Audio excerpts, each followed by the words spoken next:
Mishna Aleph. Before Shalema For is it Yisrael Yitzhak Ben Leah? Ben Leah? So Yitzchak I have to ask Ben Leah? Chaim knows it. Okay. It's also a question about cabinet. Amen. So fine. Mishnah Aleph, the first Mishnah of the sixth Perek, which now we're finally talking about individual brachos one makes on fruits. Ketzad Mavarchan al pears. What bracha do you make on fruits? So it depends. Al pears ilan, on fruits from a tree. Borei Pri Ha'etz, you say Borei Pri Ha'etz. Chutz min hayayin, with the exception of wine. Shel hayayin hu Borei Pri HaGafen. Wine, since wine is the most chashuv drink, it gets its own bracha. You say Borei Pri HaGafen. Val pears haaretz, fruits that grow from the ground and not from a tree. Borei Pri HaAdamah, you say Borei Pri HaAdamah created the fruits of the ground. Chutz min hapas, except for bread. Shel hapas, because of bread's such an important staple. Hu Hamotzi lechem and arts, he gets his own bracha of Hamotzi lechem and arts. He brings out bread from the ground. Val Brachos. What about vegetables that are not fruits? Let's say beans, peas, those sorts of things. Borei Pri HaAdamah. So the unnamed first Tana of the Mishnah says also you say the same bracha. Borei Pri HaAdamah created the fruits of the ground. Rabbi Yehuda says Borei Mine Deshayim. He creates types of grasses. Rabbi Yehuda makes within what we would call the Borei Pri HaAdamah category, the vegetable category. He makes more specific categories to differentiate between different types of vegetables, and we go like the first Tana. Mishnah Beis. Birach al peres ilan. If he took a fruit from a tree, he took an apple, and said Borei Pri HaAdamah, and he made the bracha he should have made on fruit from the ground, Yatsa, he's still Yotze again, because as much as apples do grow on trees, they also grow from the ground. So halacha l'maisa, you don't say another one. You do not say another one, right? If you make the wrong bracha, you would go with that bracha. Val peres haaretz. However, if you go the other way, you take something that grows from the ground, you take a carrot, and you say Borei Pri Ha'etz, you say create the fruits of a tree. Lo Yatsa, you don't fulfill your obligation because carrots do not grow from trees, and then you would have to make a new bracha. Val kulam, however, on all of them, im amar Shehakol Nihyeh Bidvaro.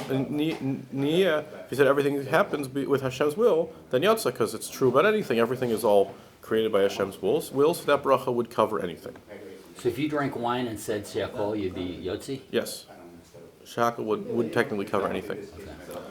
Mishna Gimel.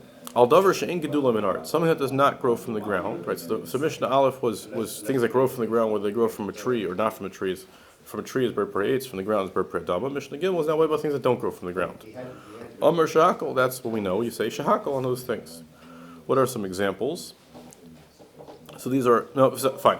Then things that become Shehakol, even though they should be another category. So ala chaybet, if you have wine that became vinegar. So the wine would have been HaGafen. The grapes before they were made into wine would have been Ha'etz. But once it's vinegar, it's spoiled. It's not as good. Val noivlois are unripe dates that fall off the tree. Val gubai or grasshoppers. Omer Shehakol. So all these things are Shehakol. So the vinegar you would have thought might have been Ha'etz or HaGafen because it came from grapes or wine. Noivlos are fruits that technically go on the tree, so you might have thought those would be ha'etz. And guvai, grasshoppers, we'll see in a second why you think they'd be anything other than shehakol, because they shouldn't be any different than meat. Al ha-chalav, on milk, val gvina and cheese. Locusts, okay, sorry. And cheese. Va'al ha-beitzim and eggs. Aimer shehakol, so those are the straightforward things, classic examples of things that don't grow from the ground. Milk, cheese, eggs, those are all shehakol. Rabbi Yehuda says, Kol shumin klal, anything that's inherently a bad thing, ein mavarch lav, you don't make any bracha on it. So he would say that the first list, vinegar, which is spoiled wine, which is a bad thing, or novlos, the fruits that never ripened and just fell off the tree, or guvai or grasshoppers, which obviously destroy the crops, all those things would not have a bracha because they're a sign of klal.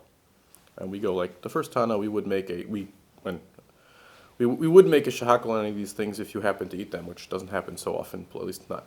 I mean, vinegar we don't usually eat plain. Say shehakol, or we would say shehakol on vinegar or unripe fruits, but we don't usually eat them. Right. And Mishnah Daled, hayilufan of minim harbe. So you have a lot of fruits in front of you. Rabbi Yehuda says, im yesh behem mimin shiva. If you have one of the shiva saminim, right, so wheat and barley are obviously not going to really work because they're not fruits, but if you have grapes, olives, figs, pomegranates, or dates, mavarach aleh, if you have any of those, you should make your ha'etz on that fruit, because since they're the 7 species that Eretz Yisrael is praised with, so they have a certain chashivas, there's a certain level that we give them priority. No, it goes by what you particularly want. So if you particularly like some other fruit, you're in the mood to eat a peach, and there's grapes and peaches, you could make the bracha on whatever it is that you would prefer to eat. Okay, let's stop here. What's the halacha l'maisa? We go with chaviv, I believe. With With whatever you want. whatever you want.